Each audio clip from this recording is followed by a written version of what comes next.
Welcome to Inside Tacoma. I'm Alisa O'Hanlon. Today, my guest is Representative Laurie Jinkins from the 27th Legislative District and Speaker-elect to the State House of Representatives. Welcome, Laurie. Good to be here, Alisa. I am so glad to have you here. This is a real treat. You have been the interview, I think, of the last month. I have. I was telling my wife yesterday morning that I'm tired of my own voice. I've really been out there a lot. It's been fun. Okay. But it's a lot. It's a lot of Don't run out of steam here, okay? I'll try. This is my first time doing this, so I need you to roll. I'm glad to be your inaugural guest. Thank you. Thank you. So, Speaker-elect, do I have that right? Or well, the title is actually Speaker Designate. Okay. So it's kind of interesting, right? The House has 98 members. The party that has the majority of members, which is the Democratic Party, we have 57 members, they're the ones who get to designate the Speaker of the House. Okay. Because the presumption is that all members of whatever party's in the majority will vote for that person once session opens and make them there'll be a formal vote of the House. But I won't get the title of Speaker until I think it'll be the first day of session. It's one of the only seats that's established by Constitution and that all the members of the House have to vote on. So once all the members, Republicans and Democrats, vote, then if I win, I'll be the Speaker. Then we can call you Madam Speaker. Yes. All right. Is this fair to say that it's a role sort of like the captain of the team? Could I call you Russell Wilson? You can't, as long as he's doing well. Okay. For sure. All right. For sure. But yeah, I think that's fair. Like I've talked about it like that. I've talked about it like a CEO, depending on kind of how you orient yourself in the world. That it's very much in that role. You have responsibilities for the operations of the House. You have responsibilities for the policies that we bring forward, but in terms of operations, staff people are your responsibility to manage, and and there is a staff, of managers and things like that. But then you also have political responsibilities on the political side, so it runs the gamut. So one of the reasons people are really excited about you being Speaker is because you're the first woman Speaker in history. You are also the first open lesbian in history. What do you think those qualities mean to people and that you'll bring in this role? I'll admit that I knew that when I was running, but I was really focused on the role of Speaker and things that I thought I should be doing if I were in that role. And so it was a little bit secondary to me. Mm-hmm. And only after my election, the experiences that I've had out in the community, did I quite get how important that is to people. But for me, it's a lot about being a representation where people can see themselves in this position. Mm-hmm. So never before have women or young girls been able to say to themselves in Washington, maybe I want to be Speaker of the House. There's never been a woman.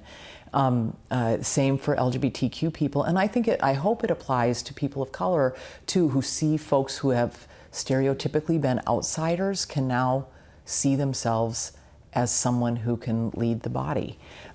So I'm very excited for that, and I know with that comes maybe different and more responsibilities than it does for men. Yeah. Right? Every man who has been in that role is kind of viewed individually.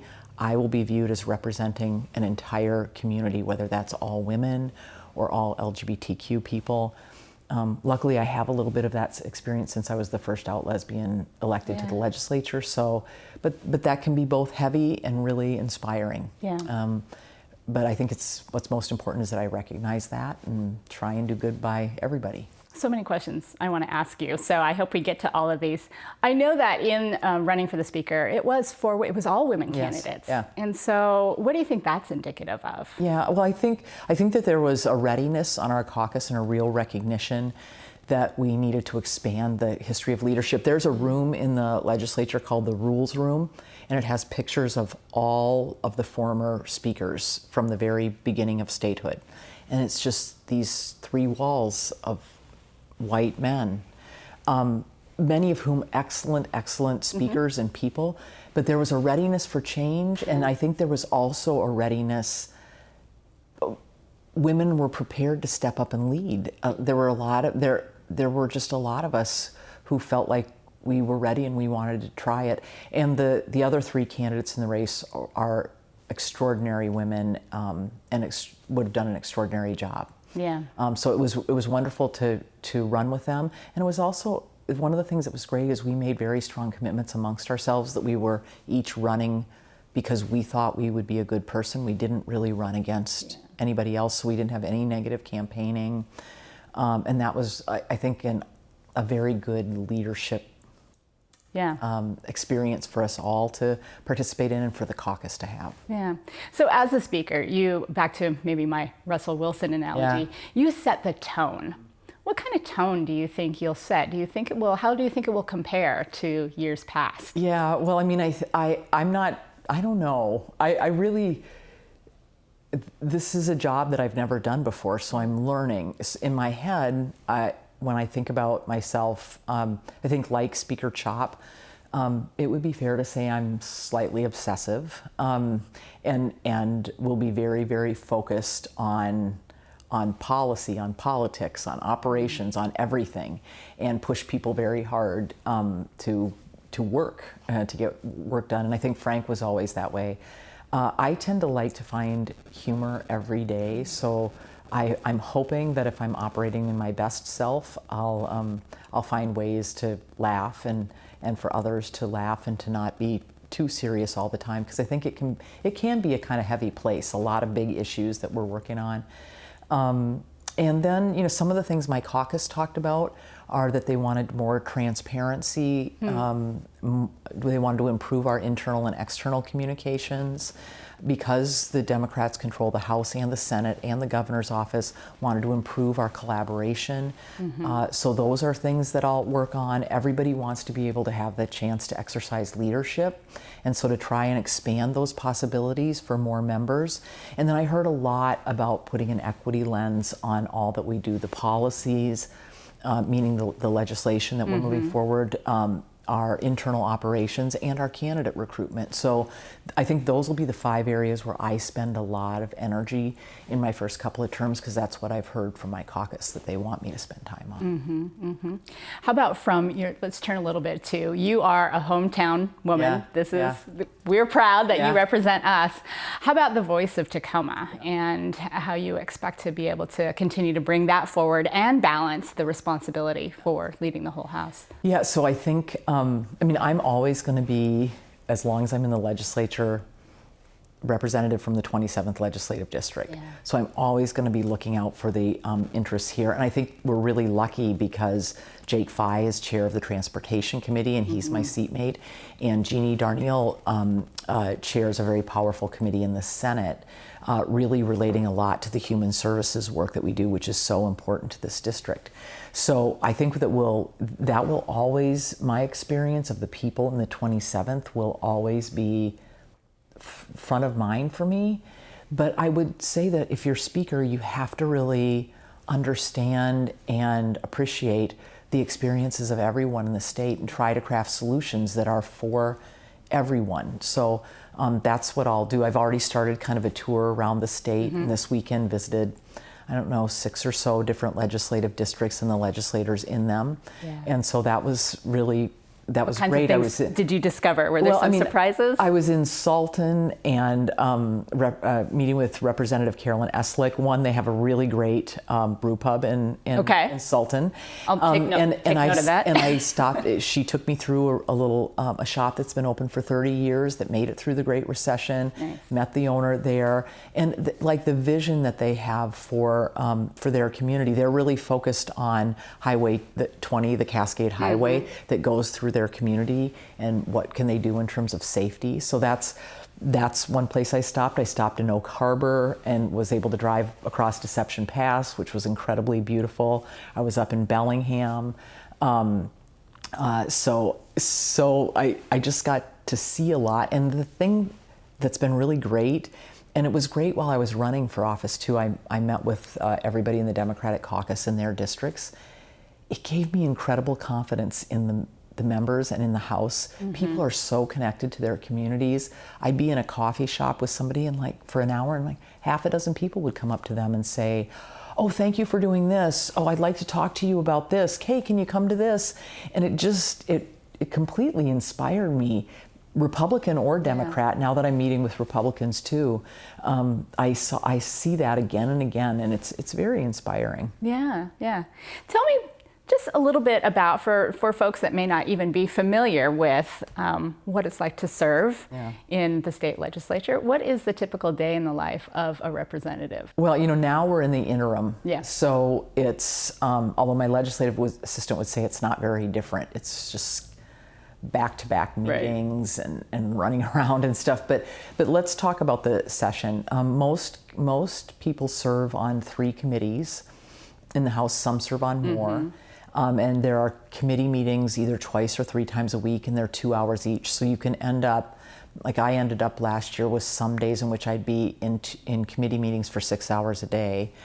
And then what you're trying to do is meet with constituents and people who have issues related to your committees, usually in 15-minute increments in the rest of your day into the evening. Sometimes if things get really busy, you cut those meetings into 7.5 minutes.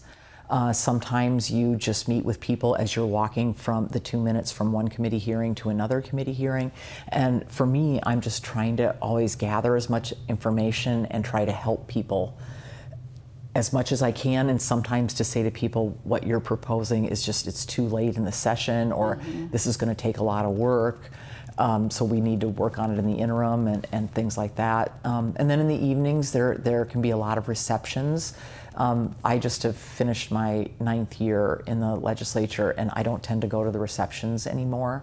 My wife was like, "Why are you coming home so late every night?" I'm like, "I don't know. I stay in my office working every night. I don't go to the receptions.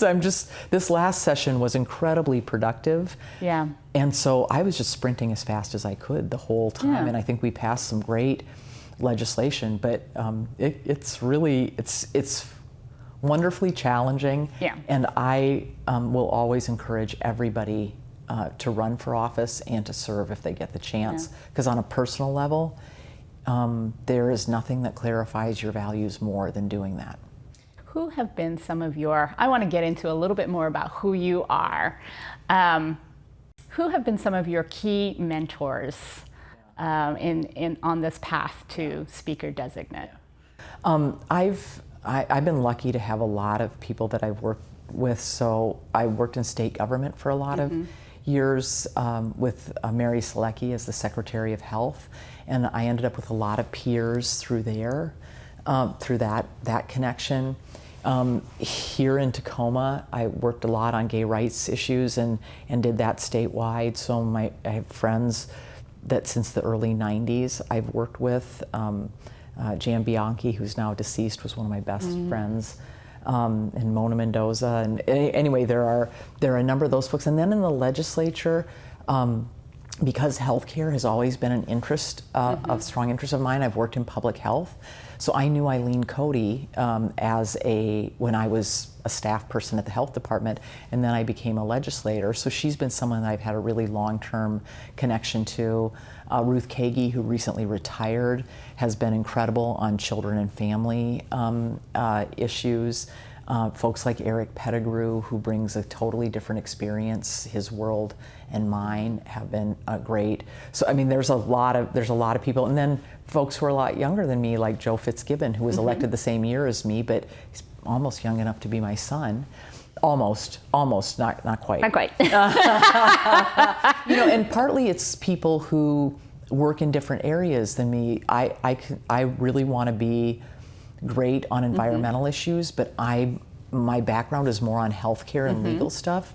So people like Joe and Beth Dolio and others, Sharon Shoemake in the House, who that's their whole background. I really rely on them a lot.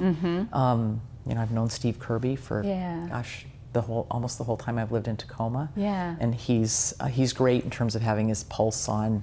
His finger on the pulse of the community. So it's a long list of people. Absolutely. Karen Vial, who just passed away, is someone that I would talk to a lot. Well, they're also proud of you, I'm sure. And indeed, when you work in the state legislature, when you work in elected office, it's about collaboration. I mean, I think that you know that you can't carry something by yourself. So yeah, it's funny. One of the things that people have found most surprising when I talk to them is that about 90% of the bills that we pass off of the House floor are broadly bipartisan bills. People think it's all about fighting. It's really all about finding common ground. Now, there are like 10% where we have kind of real kind of partisan divides in terms of the way that we think about things. So that's what people see in the news a lot, is where we have the divides. But there are very few reports on, they passed 20 bills from the floor today that had 98 votes, no one objected. And so that's one of the stories that I think people tell themselves about, is about the conflict. And I really wish people told themselves more stories about the collaboration, because I think it would make people want to be more invested and more engaged. What do you think is one of your personal proudest moments of collaboration, a piece of legislation? I think in the end, we didn't get Republican votes in the House, but the Long-Term Care Trust Act that we passed this last year, which will ensure that every working Washingtonian has long-term care insurance. We worked very collaboratively and had organizations kind of as diverse as SEIU 775, a very union labor-oriented organization, and the Association of Washington Business, supportive and testifying for the bill all the way through. So that I'm very proud of that. But one of my favorites is my first year. There was a bill that was brought to me about oral chemotherapy drugs. So oral chemotherapy was fairly new then, and what was happening is most people had historically gotten it via IV. So they'd gone to the hospital, gotten an IV, done chemo that way. It was paid for as a hospital benefit, so people's co-pays were much lower. And then oral chemo came into being, and you could just go to the pharmacy, get it, take it at home, much more convenient, frequently more effective, but it was paid as a pharmacy benefit, so your co-pay was much higher. And someone brought to me, let's kind of equalize the co-pays on this, which, that can be hard for insurance companies and for the Medicaid program. But through that, I worked with a great lobbyist who lives here in the district, Lisa Thatcher. She was wonderful. We met once, and I said, I'm really busy, Lisa, so you're going to have to carry this. We never met again except for walking between committee meetings where she would update me. In 7.5 minutes? Yes. Actually, that's more like 2 minutes. 2 minutes, But we ended up discovering a Republican colleague who had this exact problem, and he'd had to do IV chemo because he couldn't afford the other. And then former Senator Andy Hill, when it got to the Senate, had a similar experience with his bout with cancer. And so when the bill got over to the Senate, these two members came and testified with me. I just said, I'm the sponsor of the bill. I want you to hear from these two people, both of them Republicans. It ended up passing and being signed by the governor, but you end up discovering things about people that you never knew, and ways if you really listen and engage, you find really meaningful ways to improve things for people. And I think it's these personal stories that actually make that connection. And when we make those connections, it's that collaboration that happens to move things forward for the the common good. And and sometimes the collaboration is I'm never going to vote for this, but here's how you could make it better so it addresses some of our concerns. And again, I think for me, as I've been a member longer, I can listen and hear that better than I maybe could at first. And so sometimes it's, again, you won't get votes, but people will oppose it less, and they will think it works better, and they will work on implementation rather than working on kind of destroying the bill. So now that we're in the interim, what work do you do? How do you prepare for what you're going to work on? Well, so I'm trying to tour to 49 legislative districts between now and January when session starts. And you've made 6. I've made 6. Well, I've made a few. I've made a few others, but I haven't been counting exactly. But I'm going to do a big swing through Eastern Washington at the end of the month. But there's also stakeholders that I need to meet with, members, staff. We have a lot of staff openings in the House, so we need to hire some staff. And then there are policy bills. Typically, I would be working on policies, and legislation that I want to be the prime sponsor of, and kind of working it through during the interim, because next session is a short session, and if you don't have your bill filed on the first day, you're probably out of luck. Yeah. But it's maybe a little bit unlikely that I'll be prime sponsoring bills at this point. I'll be managing a lot of other people's stuff. Speaker Chop didn't ever prime sponsor legislation when he was the speaker. I think I might, but I don't know. I think I'm going to experiment with a lot of things. And see, one of the topic areas that I've actually been working on is the price of insulin. I've been a diabetic since I was a little kid, and I went and spoke to a camp with a bunch of diabetic children from the ages of 4 to 12, and I had a 5-year-old raise her hand and ask me what I could do about the price of her insulin. And so that's something that I think it's very much in my wheelhouse. It's healthcare related. It's something I feel personally, and so maybe I'll try prime sponsoring something as speaker, but mostly I'll be working on helping other people's right. stuff. Well, Russell Wilson, you can't throw the ball and catch the ball, and I mean, come on. You're teaching me lessons here. Yes, yeah. My LA keeps on trying to say, listen, there's only 24 hours in the day. Right. I'm like, really? Right? I think maybe there's more. Yeah, you might have more power now, but you cannot add time to the day.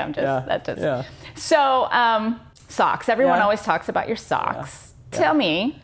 Yeah. Tell me what will be the sock on the very first day? I don't know what I've actually done. I may do the thing that I usually do, which is I have a pair of socks with Democratic donkeys on them and a pair of socks with elephants on them. Okay. And I typically wear one of each on opening day, and it's kind of my compliment to bipartisanship. Yeah. So it's way too soon to decide what sock I'm going to wear on the first day of session. Yeah. Right now, I would say I've gotten a lot of them in the mail. I didn't quite How many realize pairs the of sock socks thing. do you think you have? I don't know. Now? I think I probably have like 50 pairs of socks, and they're wonderful. And I love doing the hashtag. In fact, today I've lovely. got, which I think is kind of good, because I think my job right now is putting puzzle pieces together. But that's been a really fun moment of levity every day. So every day I take take 3 pictures of interesting socks that I see, and then I tweet it out with the hashtag #WaLegSocks.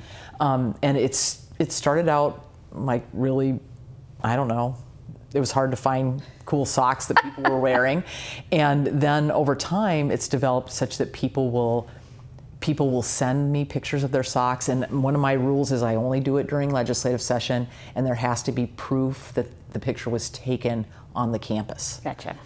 So I usually look for the carpet and stuff like that. But sometimes people will just walk up to me, pull up their pant leg, I'll take a picture, and we'll both walk on. My wife is like, what was that? I'm like, that's #WaLegSocks. That was a moment of human connection. Yeah. So I mean, I spend maybe like a minute or 2 a day doing that, but it has brought a lot of levity and enjoyment for, I think, a lot of people. And we're in an intense environment, so I think I'm going to try to keep on doing it.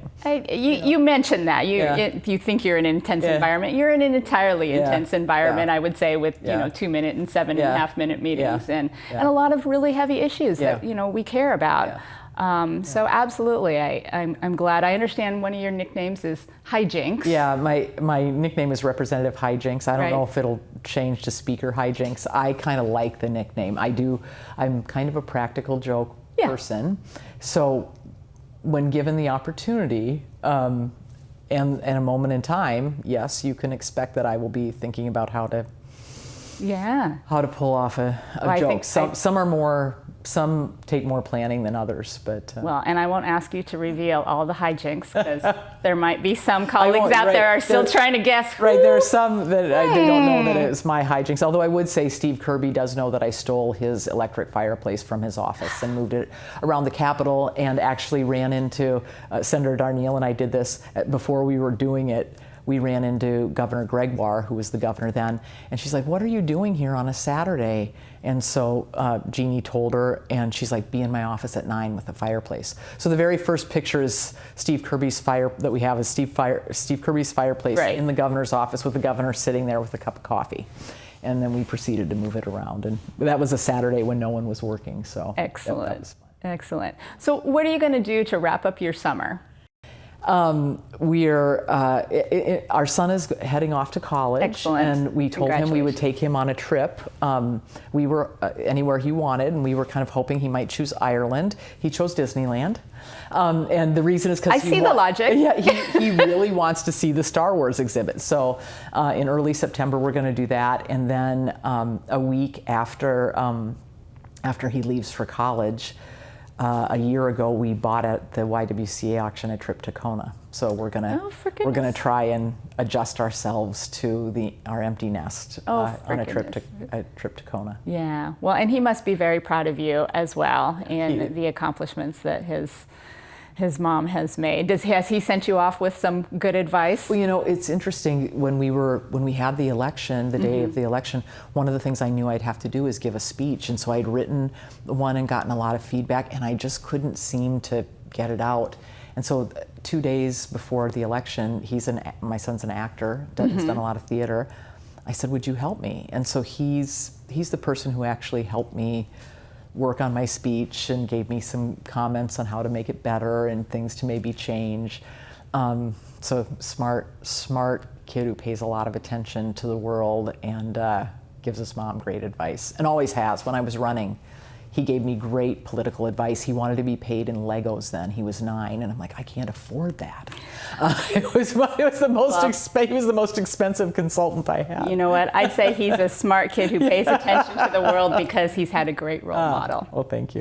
Laurie, I want to thank you very much for joining me on Inside Tacoma. I'm Alisa O'Hanlon. This has been Inside Tacoma. I hope you'll tune in next time.